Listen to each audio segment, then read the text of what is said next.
नीमच नगर पालिका क्षेत्र के वार्ड नंबर 9 स्थित योजना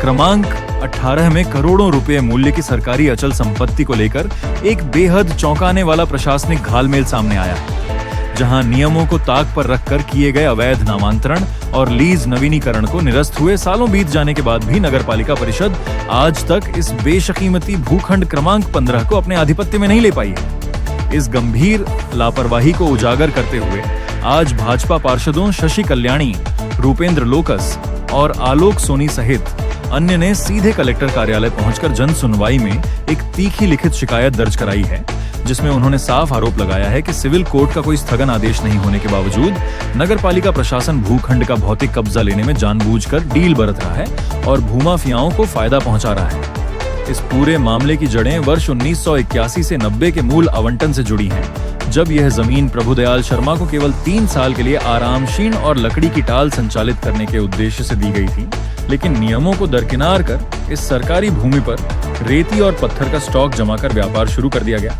जो कि मध्य प्रदेश नगर पालिका अचल संपत्ति अंतरण अधिनियम 17 क्याह के तहत नगर तथा ग्राम निवेश विभाग की अनुमति के बिना पूरी तरह अवैध है। मामले में सबसे बड़ा विधिक फर्जीवाड़ा तब सामने आया जब मूल आवंटी की मृत्यु के बाद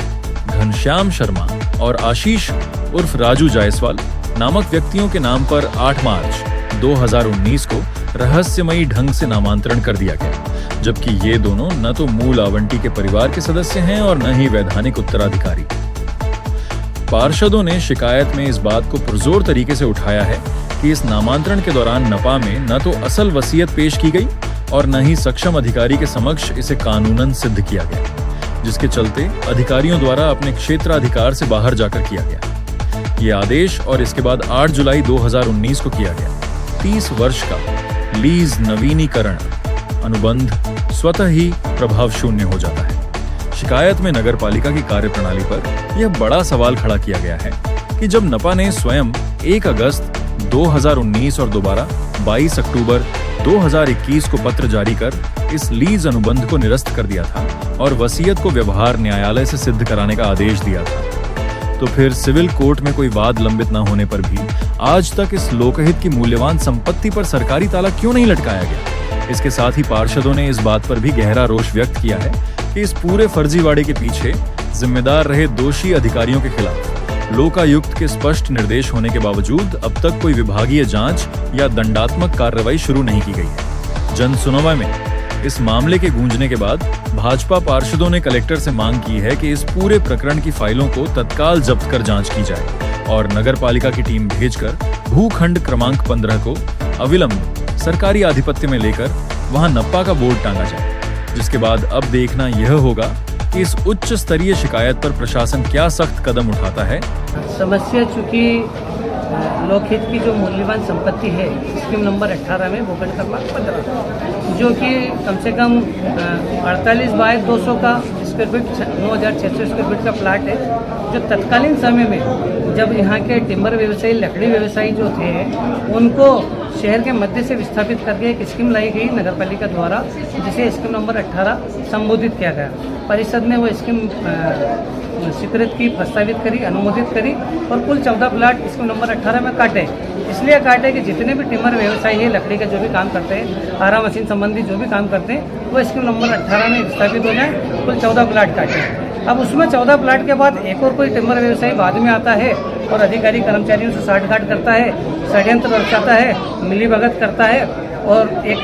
नए प्लाट की मांग करता है। तो जो मुख्य मेन रोड का जो प्लाट है, जहाँ पर रोड प्रस्तावित है, स्वीकृत है, उसको प्लाट के रूप में, लेआउट के रूप में बताया गया और उसको प्लाट नंबर 15 बताया गया और प्लाट नंबर 15 बताया गया, उसका जल्दी से जल्द लीज आवंटन कर दिया, नामांतरण कर दिया, पट्टानामा कर दिया। तो जब इसकी जानकारी किसी जागरूक नागरिक को पता पड़ी, उसने शिकायत करी, तत्समय शिकायत हुई, उस पर कार्रवाई होते हुए वो पट्टा निरस्त किया गया, वो नवीनीकरण, वो नामांतरण निरस्त किया गया। किंतु फिर भी निरस्त होने के बावजूद भी आज दिनांक तक हमारे जो है नगर पालिका के अधिकारी कर्मचारी जो तब समय के थे और आज दिनांक तक भी इस स्कीम नंबर 18 के प्लाट नंबर भूखंड की खुली जमीन को अपने आधिपत्य में नहीं ले पा रहे हैं। उसी के संबंध में हम जो जागरूक पार्षद है लगातार परिषद में भी आवाज़ें उठाते हैं कि लोकहित की जो मूल्यवान अचल संपत्तियाँ हैं नगर पालिका परिषद, जिसमें नगर पालिका अपने कब्जे में लेके आम जन के लिए कुछ अच्छी योजनाएं प्रस्तावित कर सकती, स्वीकृत कर सकती, अनुमोदन के साथ अध्यक्ष आपका है, नगर परिषद आपकी, नगर पालिका परिषद आपकी, फिर से एक्शन होने में दिक्कत हो रही है अधिकारियों, यानी अधिकारियों की मनमानी हो रही है आप लोग। बिल्कुल, इससे मैं बताना चाहूँगा, आपकी इस बात से सहमत हूँ कि नगर पालिका परिषद की जब भी बैठक होती है तो जागरूक पार्षदों के साथ साथ नगर पालिका अध्यक्ष द्वारा भी जो भी संबंधित अधिकारी कर्मचारी होते हैं उनको सख्ती से निर्देश दिए जाते हैं कि इस प्रकार का यदि कोई प्रश्न परिषद में आया है तो आप इस पर एक्शन लीजिए और जो भी ज़मीन है वो मुक्त कराएं। किंतु उदासीनता के कारण, अधिकारी कर्मचारी की उदासीनता के कारण हम बहुमूल्य संपत्तियां जो भी हैं हमारी जमीन हम दे नहीं पा रहे हैं, इसलिए नगर पालिका अध्यक्ष तो कार्रवाई कर सकती है ना, उसकी राजनीतिक इच्छा शक्ति में नपा अध्यक्ष भी कहते हैं कि हम जमीनों को सुरक्षित रखने में